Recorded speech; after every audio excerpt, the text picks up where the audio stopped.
لكنه الله ربي ولا أشرك كما أنزلناه من السماء أنه يطيعها ولا يجد عنها عذابا كلهم موعد لن يجدوا من دونه.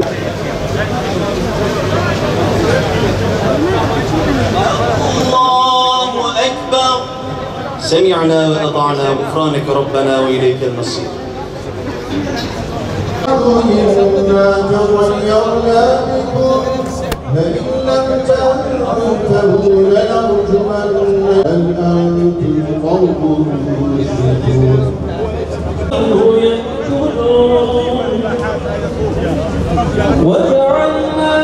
Yani bugünkü heyecanımızı kelimelerle anlatamıyoruz. Yani hakikaten 86 yıllık bir hasret. Cenab-ı Hakk'a hamdü senalar olsun, bizlere bugünü nasip etti, lütfetti. Yani bugünün yaşanmasında sebep olan Cumhurbaşkanımıza da teşekkür ediyoruz. Yani ikinci bir nevi manevi fatihi de diyebiliriz ona. Dünya ülkeleri şu anda çok ciddi derecede mesela bu konuda rahatsızlık hissediyor ama kimin ne rahatsızlık hissettiğini önemsemiyoruz. Görüyorsunuz salatü selamlarla insanlar burada mübarek Ayasofya'nın tekrar zincirlerinin kırılışını kutluyorlar. Namazlarımızı inşallah kılacağız ve ben inanıyorum ki bu Ayasofya'nın zincirlerinin kırılışı Mescid-i Aksa'nın da hüviyetine kavuşmasının kapısını aralayacak. Kim bilir belki İspanya'daki Kurtuba Camii'nin de biliyorsunuz maalesef orayı da kiliseye çevirmiş durumdalar. O caminin de tekrardan hüviyetine kavuşmasının, zincirlerinin kırılmasına sebep olacak diye temenni ediyorum. Normalde Sağlık Bakanımız bile şu anda haklı olarak birçok tweet atıyor. Malum salgın dönemindeyiz ama insanlar gönüllerindeki iman aşkıyla gördüğünüz gibi hiç salgını da dert etmiyor. Cenab-ı Hak inşallah rahmet sıfatıyla tecelli eder de insanlara herhangi bir zarar gelmez. 86 yıllık hasret bitti. Elhamdülillah diyorum başta. Allah'a hamdolsun. Allah Recep Tayyip Erdoğan'dan razı olsun. Yani zincirleri kırdık, Ayasofya'yı açtık. Allah'ın izniyle bundan sonra bu ülkenin önü açıktır. Ya bu Ayasofya önümüzde çok büyük bir engeldi. Allah'a şükür bu engeli kaldırdık. Artık bu Ayasofya'yı değiştirmeye ne içteki ne dıştaki hiç kimsenin gücü yetmez. Bu artık kıyamete karşı hamle olarak kalacaktır. Yani elhamdülillah Müslümanız. Yani Müslüman bir insan içinde bu ülkede bu hep böyle bir burukluk içinde onu attık. Yani bitti. Artık önümüze bakacağız yani. Ayasofya'da namaz kılmak nasıl bir duygu? Ayasofya İçine giremediniz ama yine de. olsun yeter. Burada olmak da yeter. Yani burada olmak da güzel bir şey yani. Nihayetinde yaratan Allah ilahi nurunu tamamlayacak. Bir insana 4 tane unsur vermiş yaratan. Aklın korunması, malın korunması, canın korunması, namusun, dinin korunması. Bugün aklını koruyamayan insanlar, aklı gerek edemeyen insanlar gelir senin diniyle uğraşır, mabedinle uğraşır. 86 yıldır esaret altında duran bir mabet. Bunun ızdırabı içinde yaşıyorduk. Ne yazık ki bugün Sayın Cumhurbaşkanımız Recep Tayyip Erdoğan'a nasipmiş bu. Açılışını yapacağız. İslam alemine ve Türk milletine ne diyeyim artık bir hediye olsun, bir bayram olsun, bayramdır.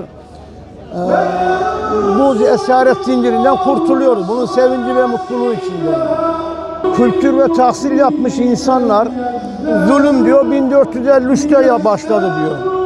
Ya bunu açıkla bir de ki şu zulümü yaptı diyeyim. Eğer bu zulümü 1453'te başlatmış olsaydı bu mabedi teslim alan Fatih Sultan Mehmet Han içindeki bir tane insan olmazdı. Hepsini katlederdi, doğru mu? Ama ne dedi? Sizin namusunuz, malınız, canınız, dininiz benim teminatım altında. Reyinizde hürsünüz. Hür iradenizde yaşarsınız. Böyle bir şey var. Ayasofya'nın tarihine bir bakarsak en büyük zulümü yine Haçlılardan gördü. Osmanlı döneminde sürekli imar korundu ve kendine vakfedildi bu. Fatih Sultan Mehmet'in 500 küsür yıl cami olarak, ibadethane olarak kullanıldı. Ne yazık ki işte 1934 yılında ne olduğu da belli olmayan bir kararla müze statüsü verildi. Ama vasfında cami yani değiştirilmedi. Onun için de bugünden itibaren Allah izin verirse cami olarak tekrar ibadete kavuşacağız. Bunun mutluluğunu yaşıyorum. Bugün burada bu coşkuya, bu bayram sevincine, bu yüz binlerin arasında hep beraber idrak etmek istedik.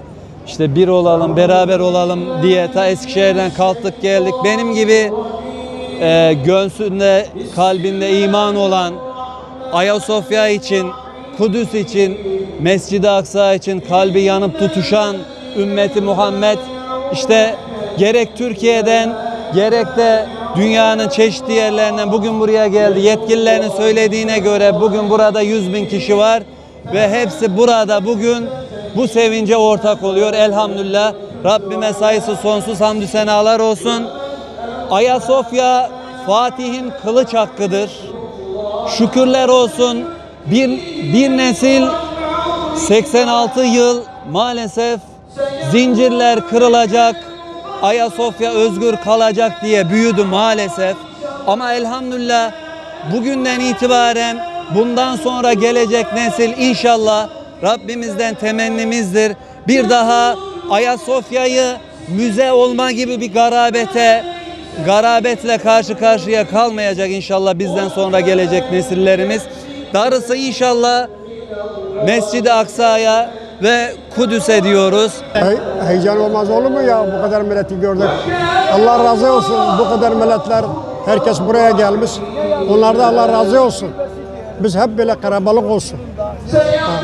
Ne mutlu bir açıldı. Senelerce bekliyoruz burası açılsın. Ben Zeytinburnu'ndan partideyim ben. Ben partideyim.